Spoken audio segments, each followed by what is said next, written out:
Je... Il y a un... Ah, non, même pas...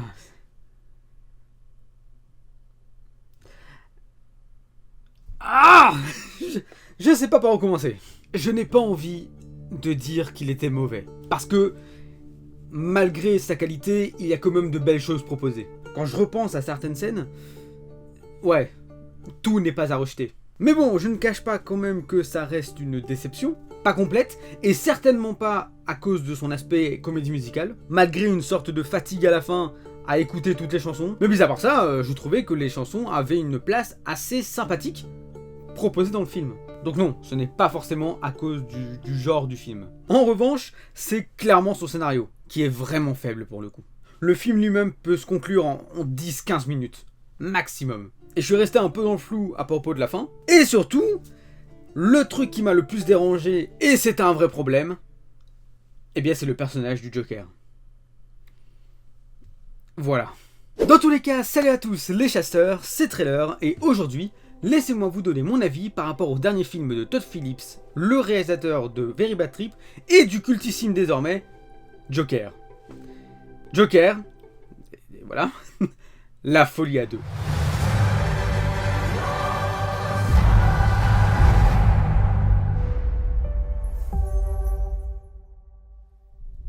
Donc, Joker, la folie à deux, nous plonge dans l'histoire juste après les événements de Joker, lors de son arrestation après avoir avoué le meurtre de 3 jeunes hommes et de l'assassinat de Maury Franklin à la télévision en direct.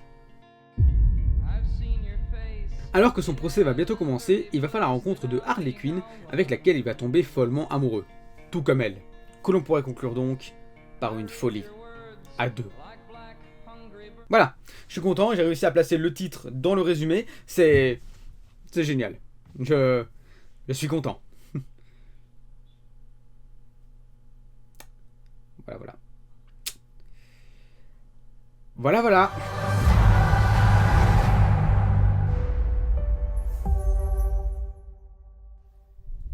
Bon, en ayant vu toutes les critiques avant d'aller le visionner, ouais, ça donnait sacrément moins envie d'aller le voir. Mais parfois, mieux vaut aller tout de même pour se faire son propre opinion. Et parfois, on peut avoir de sacrées bonnes surprises. Regardez Beetlejuice. En ayant vu les critiques, j'avais peur, mais je fus agréablement surpris. C'était trop bien. Alors du coup, j'ai tout de même pris mon courage à deux mains et j'ai été voir cette nouvelle comédie musicale. Et c'est plutôt rigolo parce que quand je voyais la première partie, avant l'entracte du coup, je comprenais pas ce que les gens reprochaient au film. C'était plutôt beau visuellement, il y avait peu de musique, et les musiques étaient généralement bien placées et assez cohérentes, et le personnage d'Arthur Fleck était plutôt intéressant. Harley Quinn également, et franchement, je passais un super bon moment. Jusqu'à ce que la deuxième partie commença, et là c'était compliqué. Là pour le coup, je comprenais ce que les gens le reprochaient. Les chansons, et je suis désolé de le dire, mais devenaient insupportables. Et sans vraiment de saveur. Ça devenait lourd, en fait. Et le personnage du Joker devenait presque invisible ou inutile. Et enfin, le scénario ne tenait qu'à un fil en soi. Donc voilà, je suis très mitigé par ce deuxième volet. Et je peux comprendre la déception après avoir vu un premier qui était tout à fait grandiose. Et surtout que, Warner et tout le monde savait qu'il était attendu. Ils le savaient. Ça faisait 3 ans qu'on attendait. Alors, on avait un peu peur quand ça a été annoncé et qu'ils avaient annoncé que c'était une comédie musicale, certes. Mais là, c'était compliqué. Mais je crois que c'est surtout pour ça que le film est compliqué et qu'il se fait descendre. C'est un film qui était extrêmement attendu. Et il ne pouvait pas se permettre une telle déception. Alors, je sais que apparemment Joaquin Phoenix et Todd Phillips, donc les deux personnes les plus importantes pour ce projet-là, n'étaient pas très chauds déjà pour en faire un deuxième. Ils avaient adoré le premier, génial, let's go. En faire un deuxième, non. Mais c'est Warner qui lui ont mis la pression. Ils ont sans doute dû dire que t'inquiète, tu vas recevoir beaucoup d'argent si tu le fais. Et le mec a fait good, j'ai une idée. C'est un peu triste de dire que les deux personnes les plus importantes n'étaient pas si contents de faire un deuxième volet. Et un truc qui a surtout pas fait plaisir aux fans, etc., c'est quand ils ont annoncé que c'était une comédie musicale. Mais encore une fois, pour moi, ce n'est vraiment pas un problème. On a déjà eu de superbes comédies musicales dans un style assez glauque. Par exemple, le truc qui me vient directement à l'esprit, c'est Sweeney Todd de Tim Burton. C'était glauque à souhait, et la comédie musicale marchait plutôt bien. Et ça rendait le tout dansant. Du coup, c'était très particulier parce qu'il y avait des scènes qui étaient vraiment spéciales. Des scènes qui étaient vraiment spéciales, mais avec la musique, ça rendait encore le truc encore plus spécial. C'était vraiment particulier. Et je pensais que j'allais voir à peu près cette chose-là dans le Joker. Alors, au début, oui. Mais c'est un peu plus compliqué que ça. Mais bon, on en reparlera un peu tard en ce qui concerne la comédie musicale en elle-même. Donc voilà. Mais vraiment, pour moi, le gros problème de ce film, c'est qu'il est inutile et oubliable. Et ça, c'est très loin de son prédécesseur. Même la conclusion est spéciale. Mais ça, on en reparlera plus tard. Mais encore une fois, et c'est important de le souligner après tout ce que je viens de dire, mais tout n'est pas à rejeter.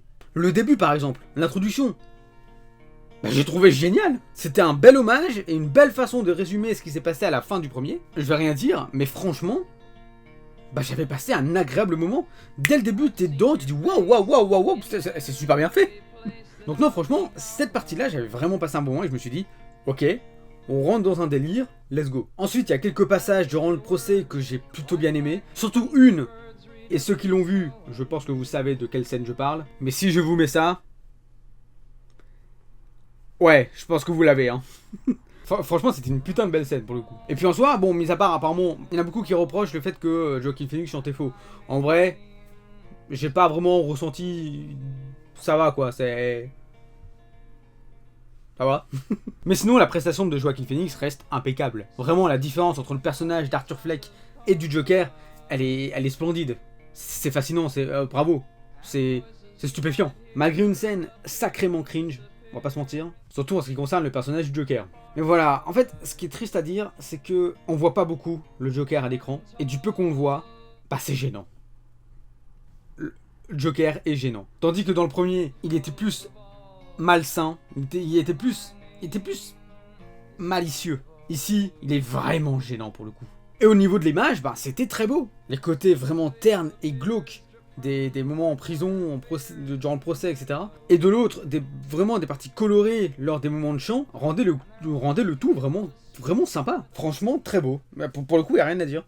Mais voilà, Joker 2, malgré tous ses défauts, n'est pas vraiment la purge que j'avais entendue. Certes, c'est une déception, ça je pense qu'on peut pas le nier, mais c'est pas une purge. Je voulais pas exploser mon crâne, je voulais pas partir de la salle, j'ai pris ce qu'on m'avait donné. Bon, en soi, je ne vais pas aller plus loin dans ma réflexion en ce qui concerne la partie sans spoilers, parce que sinon, je vais dire un truc et voilà, c'est parti. Donc en soi, en résumé, est-ce que je vous conseille d'aller le voir ? C'est toujours compliqué.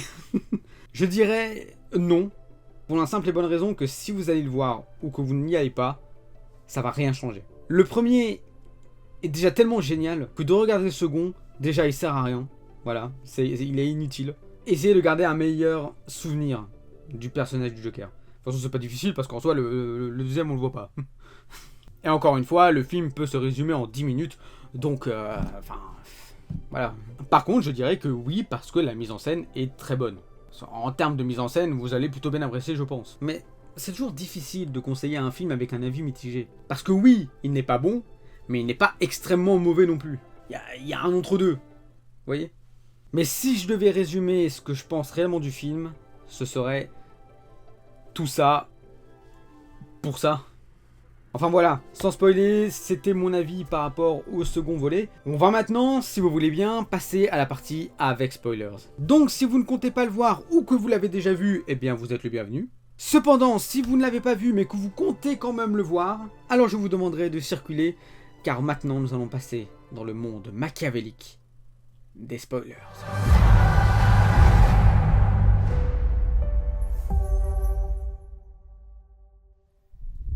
Bon alors comme d'habitude, attention, ça va spoiler comme un fou, comme un dingue, comme une star de cinéma, rien à voir, ferme-la trailer. Mais on va directement passer par la scène d'ouverture, que j'ai trouvée très bonne. Voilà, déjà juste le logo Warner de l'époque, en mode Looney Tunes et tout. Apparemment c'était un hommage d'un certain dessin animé dont je n'ai plus le nom en tête, mais voilà, donc si vous avez le nom en tête, génial. Mais c'était très bien, et c'était une très belle façon, encore une fois, de résumer la fin du premier avec tout ce qui concerne Murray, avec la assassinat, etc. En disant que c'était pas forcément Arthur Fleck qui l'a tué, mais plus le Joker. Et ça, j'avais plutôt bien aimé ce côté un peu ombre qui, du coup, avait pris la place d'Arthur Fleck et tout. Franchement, c'était une très belle idée, de mise en scène. C'était vraiment pas mal. Cette scène d'ouverture était vraiment cool. Et c'est dommage parce que le personnage du Joker est intéressant ici, lors d'une scène du procès, qui ne se passe pas vraiment dans le procès, mais qui se passe dans la tête d'Arthur Fleck. Et c'est tout. Il y a littéralement 2 scènes très sympas du Joker, et c'est tout. Voilà. Si le film s'appelait Le procès d'Arthur Fleck, au lieu de Joker, la folie à deux, il y aurait eu tellement plus de sens. Le procès d'Arthur Fleck, c'est littéralement le film. Voilà pourquoi on peut le résumer en 10 minutes. Le procès d'Arthur Fleck, c'est tout. Et c'est vraiment ça qui est dommage, on peut vraiment le résumer en 10 minutes, parce que c'est toujours le même schéma. Par bloc, je dirais prison, moment avec Harley Quinn, procès. Prison, moment avec Harley Quinn, procès, et c'est toujours comme ça durant tout le film. Même au début, prison, rencontre avec Harley Quinn, passage avec l'avocate, prison, moment avec Harley Quinn, interrogatoire. Et après, on part avec le procès et tout ça. Et c'est toujours le même enchaînement. En fait, au début, c'est ça. Au début, j'étais vraiment en mode, putain, c'est pas mal, ça va être intéressant, machin. Et en fait, ça devient lassant. C'est toujours la même chose. Voilà. Donc, comme je disais tout à l'heure avec le Joker, voilà, c'est encore un moment de comédie musicale. Mais ce moment-là, j'avais trouvé particulièrement bien foutu. En fait, tu vois vraiment l'aspect Joker, qu'il est en colère, qu'il démonte tout le monde dans la salle, mais dans la tête d'Arthur Fleck. Genre, il prend un tabouret, il démonte, du coup, le mec. Ah, j'ai vu apparemment que c'était double face. Je sais pas si c'était vrai ou quoi, mais apparemment ce serait double face, donc voilà. Mais du coup, voilà, il se fait démonter à coups de tabouret, le juge, il se prend le petit marteau, bam, dans sa gueule. C'était terrible. Cette scène était vraiment terrible, mais j'ai vraiment trouvé ça efficace. Au moins tu sens que genre le Joker est à l'intérieur d'Arthur Fleck et qui veut sortir, qui veut prendre possession de l'esprit de Arthur Fleck et de se battre, quoi. Donc ça j'ai vraiment bien aimé. C'est vraiment une scène que j'ai particulièrement bien appréciée, pour le coup. Mais à côté, la deuxième scène que l'on voit avec le Joker au procès est cringe à souhait. Déjà, c'est pas drôle, c'est nul, il fait même pas peur, c'est nul. En gros, quand je parle de la partie un peu cringe, c'est quand il y a son pote de petite taille qui a été au tribunal et tout ça. J'ai vraiment pas trouvé malin en fait là le Joker, j'ai vraiment trouvé con. C'était un sale con. Je comprenais moins son envie de commettre un truc débile. Parce que pour moi, je suis désolé, c'est vraiment débile. Cette scène-là, déjà, elle sert à rien parce que... c'est vraiment pour donner ce côté cringe au Joker et que du coup, les gens au tribunal le voient comme un connard. C'est peut-être pour ça qu'ils l'ont rendu coupable. Par contre, un petit truc, je m'attendais pas à ce que le tribunal explose. Ça, et voilà. Et un truc aussi, c'est que je m'attendais pas à ce que... En tout cas, ce que j'ai compris, c'est que Harley Quinn n'existe pas. Lee existe, mais Harley Quinn n'existe pas. C'est pour ça avec que elle kiffe autant le Joker, et parce qu'en soi, le Joker était dans la tête de Arthur Fleck, avec Harley Quinn, qui est également, du coup, un fruit de son imagination. Donc voilà, ça j'ai bien aimé. Voilà, mais encore une fois, je retombe un peu avec le Joker et tout, mais Harley Quinn...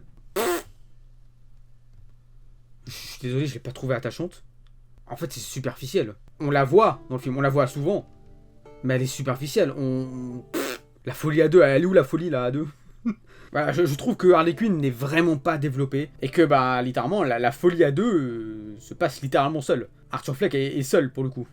Et le Joker n'existe pas, donc... Par contre, encore une fois, et je le répète fort, mais... Ok, Joker, on le voyait pas des masses. Mais quand on le voyait, ce n'était plus Arthur Fleck, c'était le Joker. Et ça, déjà, c'est très bon parce que Joaquin Phoenix a été grandiose. Je l'ai trouvé énorme parce que, je vous jure, le moment, même si la partie du tribunal était un peu cringe avec machin et tout, enfin avec le Joker, je l'ai vraiment trouvé très différent d'Arthur Fleck. Et ça, franchement, bravo à lui. C'était 2 personnages très distincts. Et franchement, non, franchement, bravo. Pour le coup, je suis désolé, mais vraiment, bravo Joaquin Phoenix, quoi. Et aussi... un truc que j'ai plutôt bien apprécié, et que j'en avais parlé du coup d'un partie avec spoiler, c'est l'utilisation de l'aspect comédie musicale. Parce que je sais pas si vous avez remarqué, mais toute la partie toutes les chansons, en fait, se passent dans la tête d'Arthur Fleck. Il y a peut-être une ou deux qui, voilà, pratiquement toutes les musiques du film se passent dans la tête d'Arthur Fleck. Et ça, j'ai plutôt bien apprécié. Parce que du coup, ça donnait un tout autre aspect à Arthur Fleck et tout. Et on remarque que, en fait, le Joker, c'est surtout un artiste. Il chante, il danse, c'est un fou, il fait waouh, let's go, machin et tout. Mais tout ça dans la tête d'Arthur Fleck. Et franchement, ça, j'ai plutôt bien apprécié. Mais ça s'essouffle beaucoup trop vite. Parce qu'à un moment, putain, ça s'enchaîne, chanson après chanson après chanson. C'est devenu un Disney le truc. Mais voilà, donc j'ai plutôt bien apprécié cet aspect. Encore une fois, l'aspect comédie musicale ne m'a pas dérangé parce qu'elle avait un sens. Et enfin, on va parler un petit peu de la fin. Tout ça pour ça, voilà. Apparemment, ce n'est pas le Joker que Batman combat, mais apparemment ce serait le tueur d'Arthur Fleck qui serait le futur Joker. Parce que, alors, moi j'ai pas vu, j'ai pas fait attention, mais ma mère et ma soeur l'ont vu, et apparemment, le mec qui a tué Arthur Fleck a pris son couteau et a fait un sourire comme ça, et apparemment ce serait du coup lui le futur Joker. D'accord. Pourquoi pas, après tout. Encore une fois, ça reste un truc du... Déjà, qu'est-ce qu'il fout avec un couteau? À quel moment il n'y a pas de sécurité dans les couloirs et tout ça? Il s'est vraiment fait tuer d'une manière tellement rapide et tellement... Enfin, tellement débile. Non, parce que... En vrai, j'ai eu un peu peur pour le coup. Parce que quand il commençait à faire sa blague, je fais aïe aïe aïe. Non, non, non, non. Ça, je reconnais ça. Ça va se finir mal. Donc ça, j'ai plutôt bien apprécié l'arrivée du drame. Mais c'est surréaliste. À quel moment il n'y a pas de sécurité dans les couloirs? À quel moment il se balade avec un couteau dans des couloirs d'une prison? Après voilà, il peut bien le cacher et faire un truc. Ok. Et puis c'est tellement arrivé vite quoi. Bam, bam, bam. Finito mon pote. Ça fait 2h20 que t'es sur un putain de procès et tu meurs en 30 secondes. GG mec. Voilà, alors c'est triste parce que je trouvais que Arthur Fleck il faisait pitié, c'était la grosse victime et il me faisait pitié. Donc j'avais quand même pas mal d'empathie pour lui parce que en soi c'est même pas lui qui a fait des conneries, c'est vraiment son double maléfique quoi, c'est le Joker. Donc voilà, j'ai trouvé Arthur Fleck vraiment triste. J'avais beaucoup d'empathie pour lui. Et du coup quand il est mort et qu'il s'est pris des couteaux, je fais aïe aïe aïe aïe aïe putain. Voilà. Mais le Joker aurait pu faire quelque chose quoi. Parce que même lors du procès, quand il commence à parler tout ça et qu'il dit qu'il ne sera plus le Joker. Non. Non. Tu ne peux pas détruire le Joker comme ça. Il l'a détruit parce qu'il a dit je ne suis plus le Joker. Oh. Non. Et du coup Harley Quinn meurt aussi parce qu'elle a dit que ouais, puisqu'il n'y a plus de Joker, ouais, je me casse. Voilà. Mais encore une fois, elle se casse dans sa tête. Voilà. Encore une fois, ce n'est pas une grosse déception. C'est une déception. Mais c'est très loin d'être le mauvais film qu'on est en train de... Enfin, l'étiquette qu'on donne au film en disant que c'est un très mauvais film. C'est pas un très mauvais. C'est une déception, certes, mais il n'est pas très mauvais. Il y a de belles choses, il y a de bonnes choses à garder. Et voilà. Je ne compte pas le revoir. Voilà. Alors, j'ai été sympa avec lui, mais je ne compte pas le revoir. Parce que je l'ai vu une fois, je suis moyennement content, c'est tout. Par contre, encore une fois, le Joker 1, bien sûr que j'ai envie de le revoir. Et je vais peut-être le revoir d'ici quelques jours, parce que c'était vraiment très bien. Mais en faire une suite, c'était vraiment pas nécessaire. Surtout pour le peu qu'il y avait à raconter. Et surtout pour Harley Quinn qui est juste là pour dire deux. En bref, pour moi, Joker, la folie à deux, est une déception, mais pas une purge. Voilà. Eh bien écoutez, dans tous les cas, merci beaucoup d'avoir regardé cette vidéo. Si vous l'avez déjà vue, eh bien n'hésitez surtout pas à mettre votre avis dans les commentaires, je me ferai un énorme plaisir à lire et à voir s'il y en a qui ont vraiment plutôt bien kiffé. Et franchement, si vous l'avez kiffé, eh bien tant mieux, c'est vraiment ce que je vous souhaite. Et si vous ne l'avez pas aimé et que vous avez l'impression d'avoir été fraudé, bah là je suis vraiment triste pour vous et, et on est ensemble. À moitié. Dans tous les cas, eh bien, passez une excellente journée ou soirée, tout dépend à l'heure que vous regardez cette vidéo. Dans tous les cas, c'était Trailer. À très vite pour des nouvelles aventures incroyables et sensationnelles. Et à bientôt. Ciao, ciao.